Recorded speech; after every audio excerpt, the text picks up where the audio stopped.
Meu nome é Rebeca Garcia Kish, sou estudante de psicologia pela Universidade da Fevale, aqui do Rio Grande do Sul, Novo Hamburgo.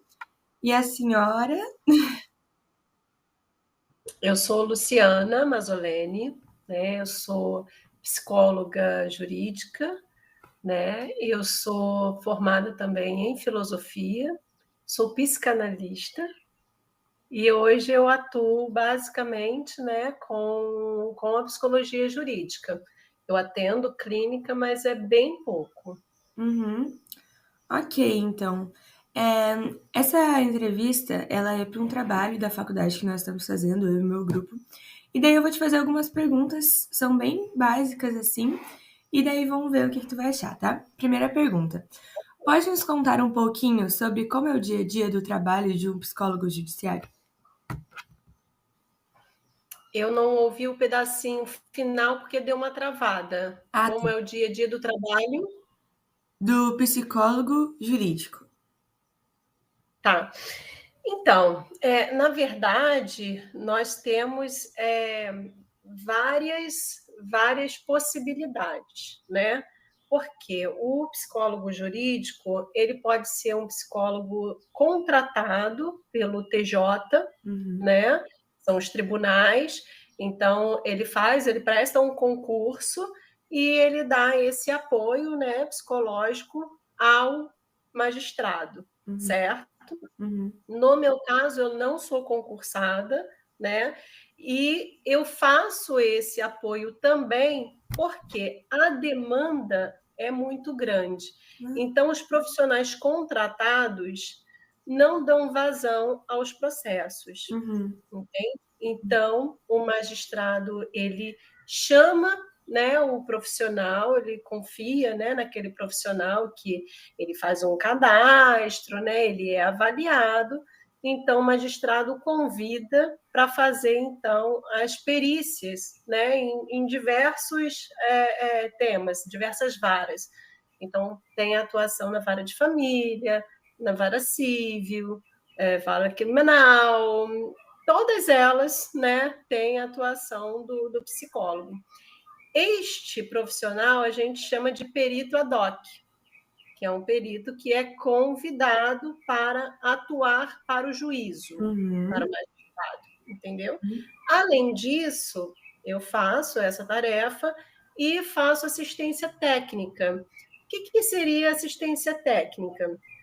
Esse que trabalha com o juízo, ele não tem lados de parte, ele é completamente imparcial. aham, Ele vai ali olhar aquela situação, né, e vai dar o veredito para o magistrado, né? Falar, olha, está acontecendo isso, isso, isso.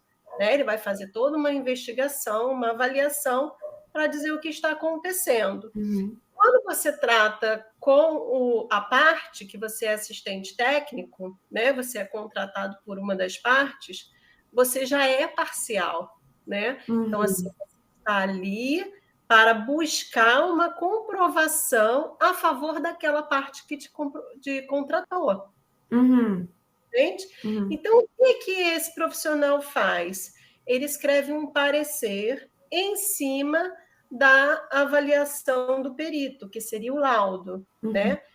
O perito faz uma avaliação que resulta num laudo. uhum, E o assistente técnico, ele faz essa avaliação em cima da documentação apresentada, uhum. entendeu? Sim? a fim, a fim de defender aquela parte, os pontos positivos daquela parte que ele Ah, contratou. aham, entendi. Estou sendo clara? Uhum, sim, com certeza, perfeito. E quais as principais demandas que você recebe enquanto perito? Então, eu comecei em 2009, Uhum, né?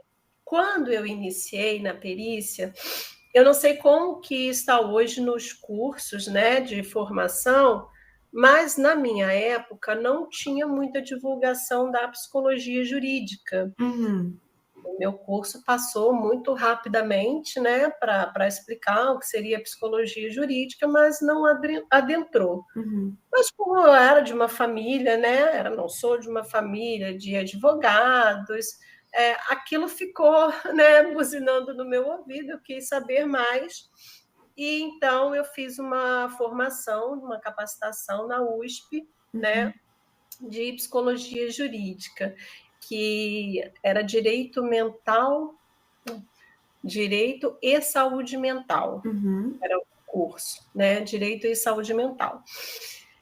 Só que o viés era totalmente para a vara criminal, Aham. entende? Uhum. E naquela época eu não fiquei confortável, porque eram coisas muito pesadas, Uhum. e eu comecei a me sentir mal e deixei de lado. Falei, não, não vou ficar.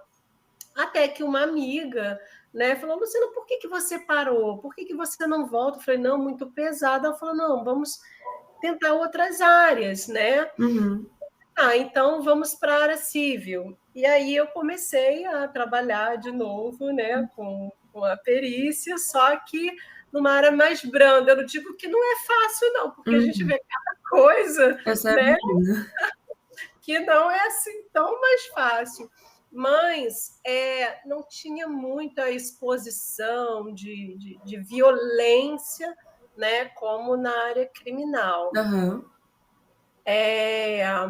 Então, hoje a minha demanda ela é bem eclética. Eu sou muito especializada em família Uhum. e em vara criminal, né? Uhum. O que seria isso? Vara criminal a gente trabalha com depoimento especial, que é o depoimento, né, de crianças e adolescentes, né, pessoas vulneráveis, que sofreram algum tipo de violência ou foram testemunhas de, né? Uhum. Então, existe um protocolo para que não haja revitimização, né, Uhum. desses sujeitos, né, para a gente entender que eles estão em desenvolvimento, né? Uhum. Então, na área criminal é onde mais a gente tem, né, o depoimento especial. E hoje temos também na área de família, nos casos de alienação parental, Aham. também é feito. Então, hoje, eu trabalho bastante com a área criminal e com família. Uhum. Minha, assim, a demanda básica, mas escolha minha, tá? Sim. Não existe assim, qual é a que dá mais demanda? Não, todas dão. Uhum. Porque a justiça, né, do nosso país ela é bem, bem cheia, digamos, Sim. né? Então, trabalho tem para todas as áreas. A questão mesmo é do que você vai gostar, o que vai ficar mais confortável para você Uhum. trabalhar. Uhum. Interessante. Sabe que é interessante me falar isso, porque eu sou estudante de psicologia, mas eu entrei há pouco tempo, né? Você Então, está com qual período? eu tô no quarto semestre. Uhum. Assim, comecei há pouco tempo, então ainda não tenho muito conhecimento, né, nessas áreas. E os tipos de psicologia que eu estudei até agora, a psicologia jurídica chamou muito a minha atenção. Mas uma coisa que eu fiquei receosa, porque eu comecei a pensar, será que tem demanda nessa área? Né? Muito. Porque eu sei que é um trabalho que é bem custoso, né? Assim, eu digo para quem vai contratar, é uma coisa bem cara. E do jeito que o nosso país, assim, tá difícil para todo mundo, né? Eu fico pensando, será que é uma área que tem demanda? Mas é muito interessante me falar isso, assim. Fiquei. Então, Rebeca, né? Isso. Uhum. Então, Rebeca, eu dou curso também, né? Eu dou curso e dou mentoria. Aham. Então, é muito interessante você trazer, né, essa questão, porque quando a gente faz o trabalho ad hoc, né, uma das questões é você receber da justiça gratuita, porque a justiça gratuita ela te paga um teto. Uhum. Não é o valor que é praticado aqui fora, é o teto do judiciário. O CNJ coloca aquele teto ali, cada estado vai de acordo com o seu próprio teto, certo? Então, se você for avaliar pelo valor que é praticado ali, o que é praticado aqui fora, e a demanda de trabalho, porque é o que eu digo, não existe copia e cola na nossa profissão. É um trabalho totalmente artesanal, então ele demanda tempo. Por isso que eu falei com você que hoje eu trabalho na clínica por paixão, mas eu tenho pouquíssimo tempo disponível para atender a clínica. Entende? Eu só não abro mão porque eu gosto, eu tenho desejo de estar ali, né? Mas por quê? Porque a psicologia jurídica, ela demanda muito tempo. Eu acho importante, sim, principalmente para o início, para quem está começando, para ficar afiado, que sim, que pegue bastante justiça gratuita.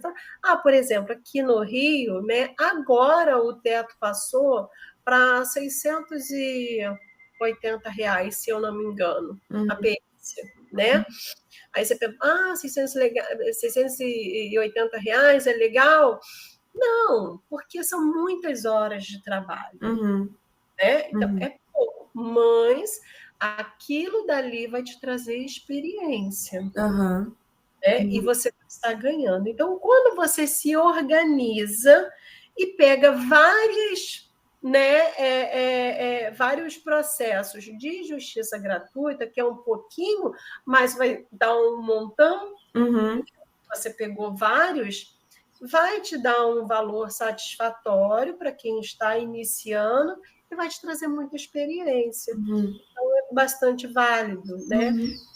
Então, esses alunos do curso, eles sempre vêm falar, pô, Lu, é verdade, você tinha comentado, tem cada caso que a gente nunca ia imaginar se não tivesse ali na mão, destrinchando. Eu falei, pois é, tem que meditar, né? Legal. A próxima pergunta, então. Como você faz a perícia? Quais os principais elementos que leva em consideração? Então, quando é a perícia, que eu estou trabalhando para o juízo, né? Cada caso é um caso, certo? Então, como eu te falei, é muito artesanal, não é uma coisa pronta.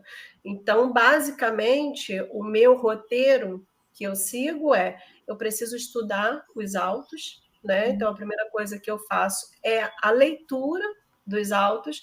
Depois dessa leitura dos autos, eu vejo qual é a demanda do juiz, porque você vai fazer uma perícia porque o juiz te pediu algo. Ele precisa saber como que ele vai julgar aquilo dali. Então, por exemplo, se existe dano ou não. Digamos que é uma perícia trabalhista, tá? E aí o funcionário entrou contra a empresa dizendo que ele ficou deprimido e adoeceu por conta da empresa, que ele é um chefe, né, que assediava e por isso que acabou adoecendo. Não conseguiu voltar, ficou, né, vários anos nessa tentativa de volta e desenvolveu uma série de patologias a partir disso, síndrome do pânico, depressão, né? E não tinha conseguido voltar ainda e foi demitido e enfim, colocou na justiça. E aí, o que o juiz pergunta nesse caso? Luciana, observe se esse sujeito ele tem de fato essas patologias que ele está dizendo aí, que são patologias da saúde mental, né? Porque ele quebrou a perna, vê se a perna dele funciona. Não cabe a nós. É um médico. Mas tudo que é, né, agregado ao nosso profissionalismo, nós estamos ali para responder. Ele vai me perguntar se aquela pessoa tem aquilo. Depois ele vai perguntar, se ele tem, foi causado pela empresa? Foi de fato isso que aconteceu? Ele teve essa doença a partir dessa condição da Olha. empresa, de assédio e tal, Uhum. e aí eu vou começar a fazer um trabalho meio que investigativo para entender sobre aquilo. Então, vou chamar várias pessoas, né, para poder entrevistar, vou aplicar avaliações para saber se a pessoa realmente tem aquela patologia, qual o nível daquela patologia, vou conversar com ela para entender qual o contexto familiar, né? Se na verdade o que levou à depressão foi algo que ele já tinha tido depressão outras vezes. Uhum. Você entende? Então, Sim. assim, todos esses pontos, eles vão servir para o magistrado poder julgar e dar a decisão dele. Entendeu? Perfeito. Próxima pergunta. Você trabalha com o assistente técnico? Como é essa relação? Qual a função do assistente técnico? Então, se eu trabalho ou se eu trabalho com? Se você trabalha com o assistente técnico. Sim, só que é assim que funciona. Eu estou fazendo a minha perícia, né? Eu chamo o assistente técnico para uma reunião. Sempre chamo. Para quê? Para saber se ele tem alguma coisa a dizer, se ele quer saber alguma coisa sobre a perícia, né?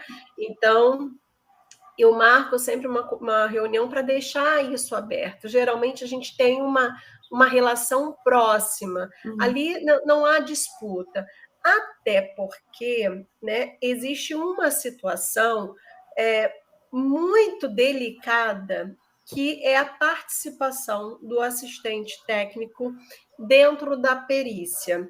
Essa participação seria no caso das avaliações, né, as testagens. Então, a gente, enquanto profissional da psicologia, a gente sabe que você não pode ter outras pessoas ali no momento da sua avaliação, porque pode interferir. Sendo que, quando você trabalha para a justiça, você está subordinado às regras, às normativas do CNJ e não as regras do CFP. Entendeu? Então, por mais que a gente responda pelo CFP, ali quem é a norma soberana é o CNJ. Entende? Sim. Então, a gente sempre tem que estar ali num diálogo para explicar, inclusive para o magistrado, a importância de não ser autorizado a entrada do assistente técnico, né, na perícia, porque assim, mas eles são psicólogos também, eles não sabem? Sabem, só que eles são pressionados, né, pelos advogados, pelo cliente, de entrar e querer saber mesmo assim. Sim. Entendeu? E aí eles estão protegidos pelo CNJ, porque todas as outras profissões não têm esse problema. Os assistentes, eles acompanham as perícias, só que no caso da nossa profissão não pode, porque prejudica o resultado, né? Então, a gente precisa, sim, ter essa conversa. Ainda assim, tem alguns que batem pé e querem entrar na perícia, e aí eu permito, porque realmente, se o magistrado falar, não, vai entrar sim, porque no CPC está dizendo que pode entrar, então eles vão entrar, então eu autorizo a entrada, sendo que no final da sala, sentado, calado, como se fosse uma estátua, com o periciado de costas. O periciado não vai ficar olhando para a pessoa. Então, ele vai entrar ali e vai ficar como se ele fosse um armário. Sim. Né? E se ele fizer algum movimento, eu tiro da sala. Entendeu?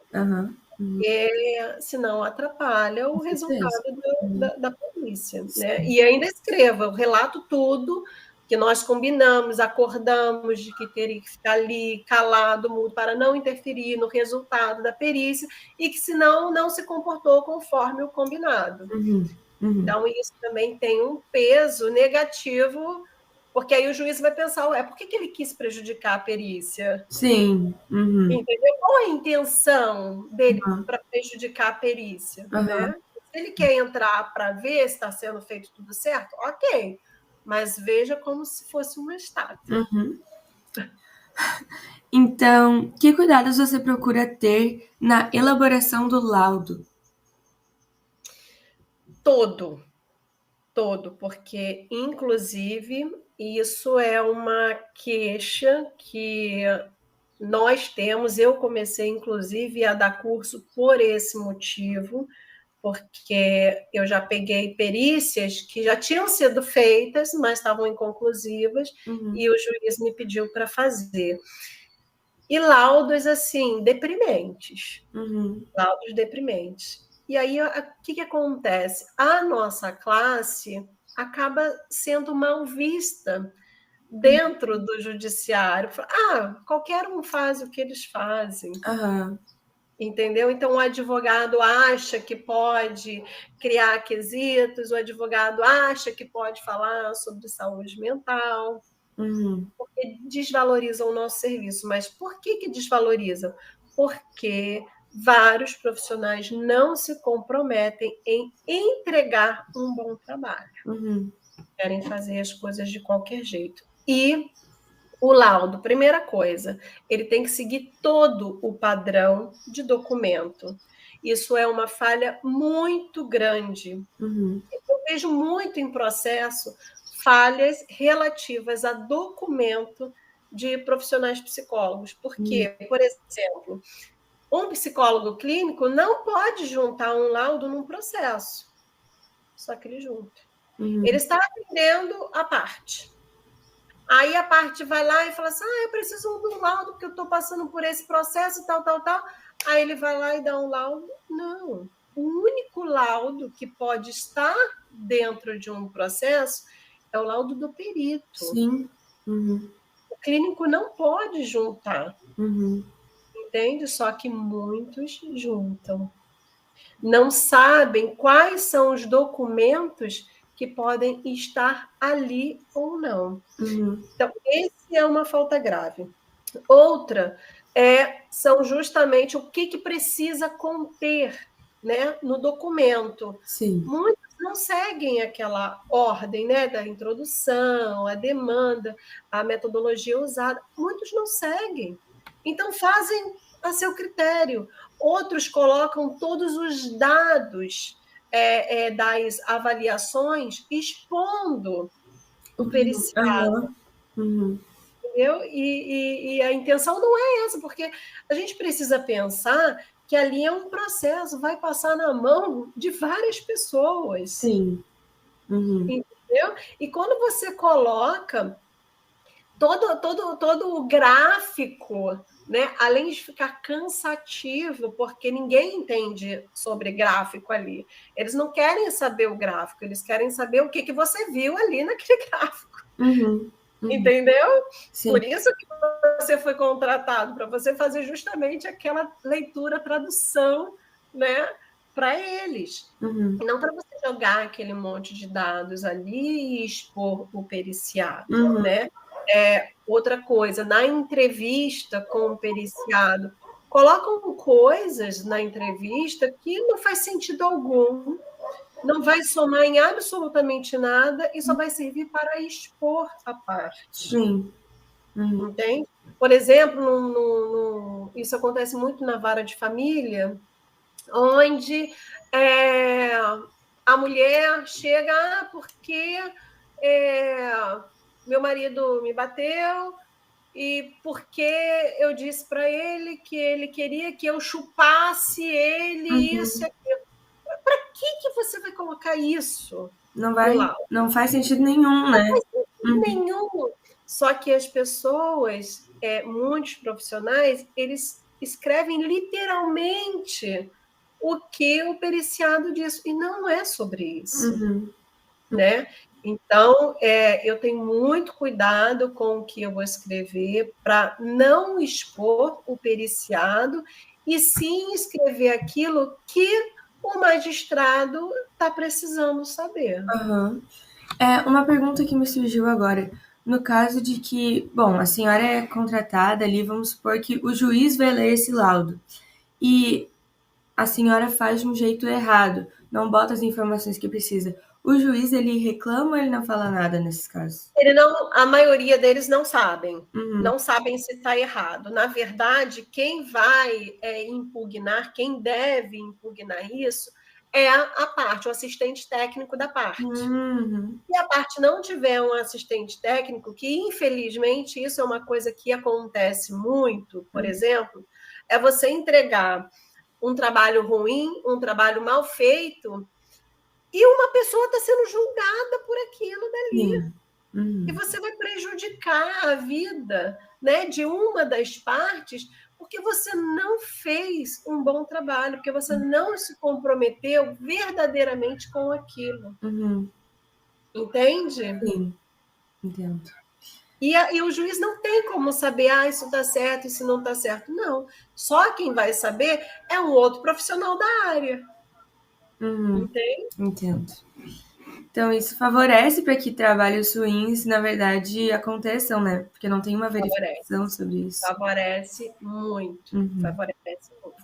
E aí o que acontece é que os advogados, por isso que eu falo que a nossa classe acaba sendo desvalorizada, porque os advogados eles já estão espertos em se atentar para esses defeitos para impugnar o laudo. Uhum. Entende? Entendo. Próxima pergunta e última. Quais os principais desafios de ser psicóloga judiciária? Muitos, né? Eu brinco, porque antes eu falava assim, ai, gente, eu já vi de tudo nessa vida. Uhum. Mas eu sempre sou surpreendida. Imagino. Então, isso é um desafio constante, porque é sobre a humanidade, né? E você pensa como que o humano ele é capaz de coisas que simplesmente não passam na nossa esfera, Uhum. né? Então, quando você pensa que você já viu de tudo, não, ainda tem algo pior. Sim. Então, isso é um desafio muito grande, lidar com a angústia de perceber um humano que pode ser tão devastador. Uhum. Isso é bem difícil, bem difícil. Uhum. Justamente nessas duas áreas, né, que é a área criminal e a área de família. Uhum. Tu diria, então, se pudesse botar numa balança, assim, qual seria o lado mais difícil, criminal ou de família? Porque eu creio que nos dois lados tem muitos desafios, né? Muitos desafios. Há um tempo atrás eu ia te responder que o lado criminal era o mais difícil. Como eu disse para você, eu iniciei no criminal e eu parei, Aham. né? Porque eu não tive estômago. Aham. Hoje, eu digo que trabalhar na vara de família está bem difícil. Uhum. Está bem difícil. Uhum. Por exemplo, na área criminal, eu nunca sofri nenhum tipo de ameaça na área criminal. Uhum. Mas na área de família eu já recebi. Nossa, que horror. E, infelizmente, as partes ainda acreditam que somos nós que decidimos. Nós Uhum. não decidimos absolutamente nada. Quem decide é o magistrado. Uhum.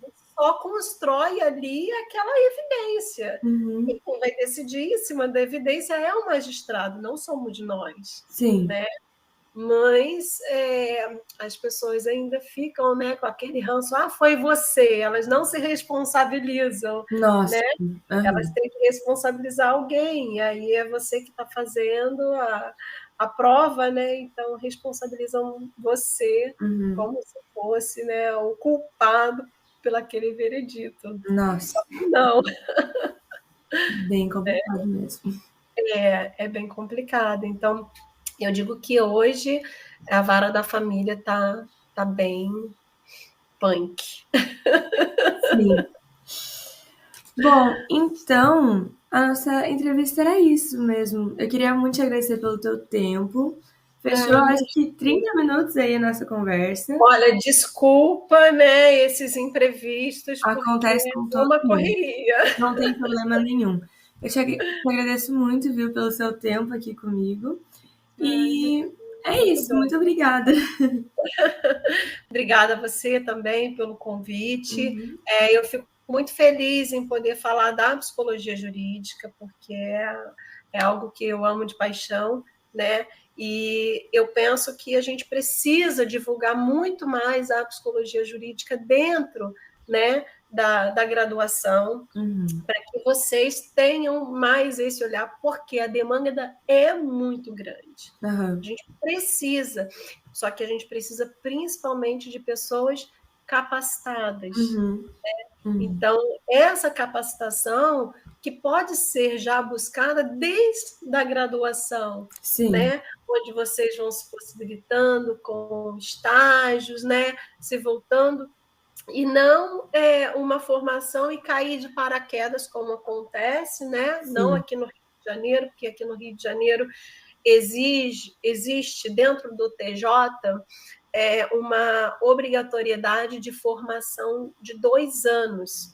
Né? Então, você Aham. tem que ter 2 anos de graduação formado para, então, poder fazer o cadastro. Uhum. Mas eu acho que o seu estado não tem essa exigência e muitos outros estados no Brasil não têm. Uhum. Então, basicamente, você imagina, você sai de uma formação que você não viu absolutamente nada da psicologia jurídica Uhum. e vai, por exemplo, fazer um documento tão importante Sim. como um laudo pericial, Uhum. entende? Realmente. Então, eu fico muito feliz da gente poder falar, da gente abrir um pouco essa janela aí da psicologia jurídica. Ai, sim, eu também fiquei muito feliz. Muito obrigada, viu? Rebeca, um beijo grande, um bom dia para você, Pra boa você semana. também. Boa semana. Tchau, tchau.